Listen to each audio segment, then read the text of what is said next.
Deep within the rainforest, a world teems with life. Towering trees form a verdant canopy, filtering sunlight into shimmering shards. Humidity hangs heavy in the air, thick with the scent of decaying leaves and blooming orchids. But beneath the vibrant facade, a silent struggle for survival unfolds. In this unforgiving arena, only the strong survive. The rainforest floor, a tapestry of fallen leaves and decaying wood, becomes a battleground. Here, amongst the tangled roots and vibrant fungi, two formidable armies prepare for war. They are not the familiar creatures of tooth and claw, but something smaller, more ancient, more relentless. These are the army ants, masters of the raid, and today two colonies collide in a battle for dominance. The very air crackles with anticipation, a silent symphony about to reach its crescendo. The rainforest holds its breath, for what is about to transpire is a spectacle of nature at its most raw and brutal. From opposite ends of the rainforest floor, two massive armies advance. Hundreds of thousands, perhaps millions of ants march in unison, their collective will a force of nature. These are not mere insects, they are a superorganism, a single entity, driven by an insatiable hunger. The first colony, a legion clad in glistening black armor, belongs to the Essiton Bocelli, renowned for their aggressive raiding swarms. Their queen, a massive egg-laying machine, is carried deep within the ranks, her survival paramount. Workers, their mandibles sharp as needles, form a protective shield around her, ready to die for the colony. Their rivals, the Dorylus nigricans, are a force to be reckoned with. Smaller in size, they make up for it with sheer ferocity and agility. Their dark, reddish-brown bodies move with a chilling fluidity, their pincers poised to tear and dismember. They too carry their queen, her fate intertwined with the success of her daughters. The stage is set. Two titans of the ant-world, driven by instinct and hunger, are about to clash in a battle that will leave only one victor standing. The rainforest floor trembles under the weight of their approach, a silent testament to the coming storm. Tension hangs heavy in the air as the two armies draw closer. Scouts, their antennae twitching, race back and forth, relaying vital information about the enemy's size and position. The fate of the colony, the survival of the queen, rests on the outcome of this encounter. Within the ranks of the Essiton, a sense of order prevails. Major workers, their massive heads and powerful mandibles marking them out, direct the flow of ants, forming a living wall of muscle and chitin. Smaller workers, agile and quick, scurry around the flanks, ready to exploit any weakness in the enemy's defenses.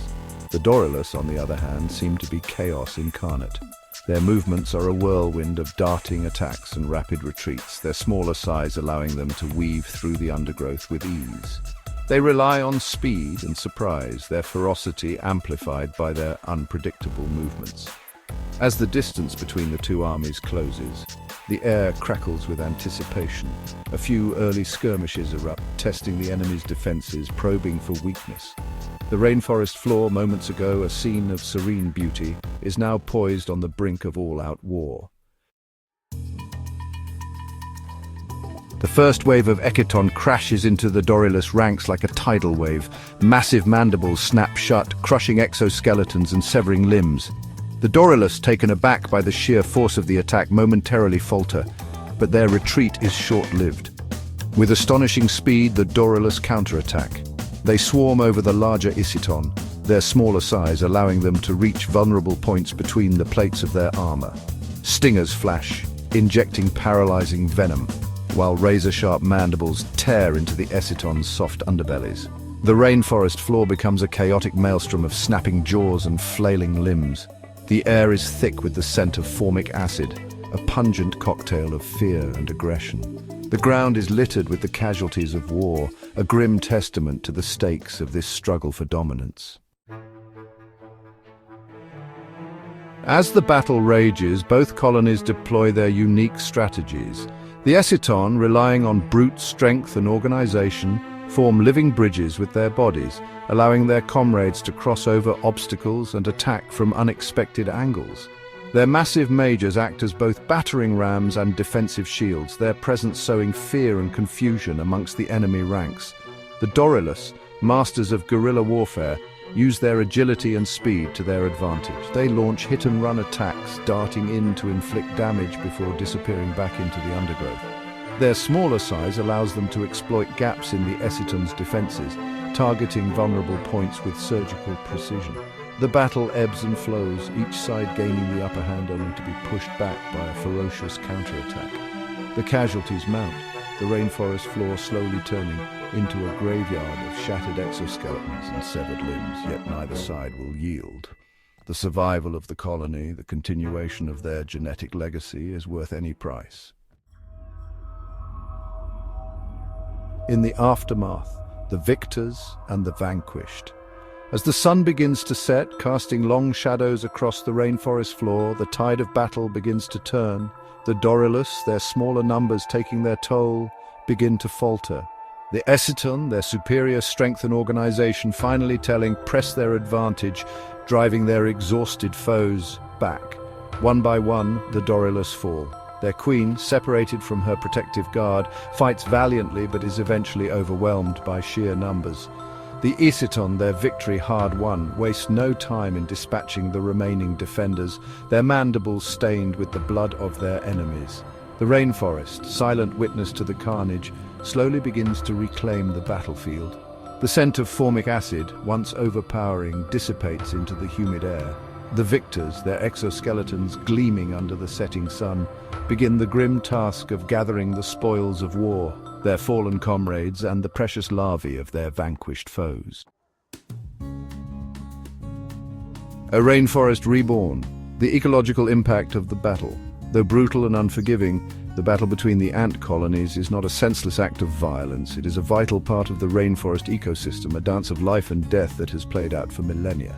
The victors, their ranks replenished with the captured larvae, will move on, leaving behind a trail of nutrients that will enrich the soil. The carcasses of the fallen, a feast for scavengers and decomposers, will nourish countless other organisms. Birds, reptiles, and insects will gorge themselves on the protein-rich bodies, while fungi and bacteria break down the remaining organic matter, returning vital nutrients to the rainforest floor. The battle, a microcosm of the constant struggle for survival that defines the rainforest, serves as a stark reminder of the interconnectedness of life. Even in death, there is life, the cycle of predator and prey, victor and vanquished, playing out in an endless loop.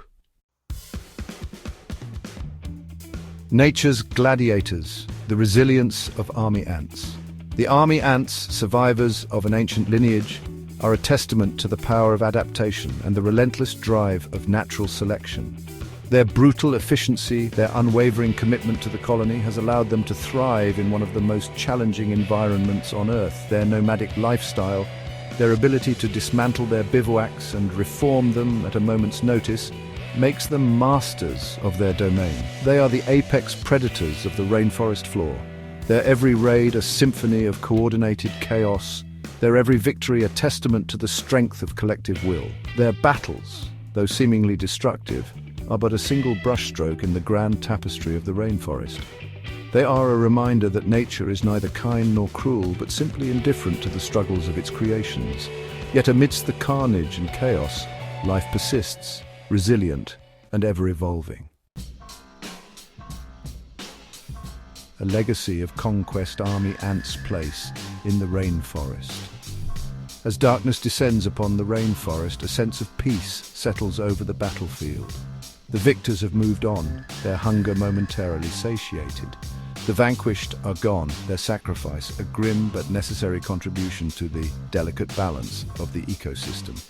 The army ants, though feared for their ferocity, play a vital role in the rainforest's intricate web of life. They are both scavengers and predators, keeping populations in check, preventing any single species from gaining dominance. Their raids, though seemingly destructive, stimulate new growth, creating space for life to flourish.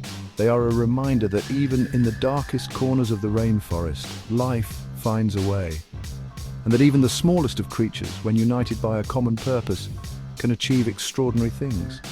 The army ants, masters of conquest, march on, their legacy etched into the very fabric of the rainforest itself. Please like and subscribe for more amazing videos.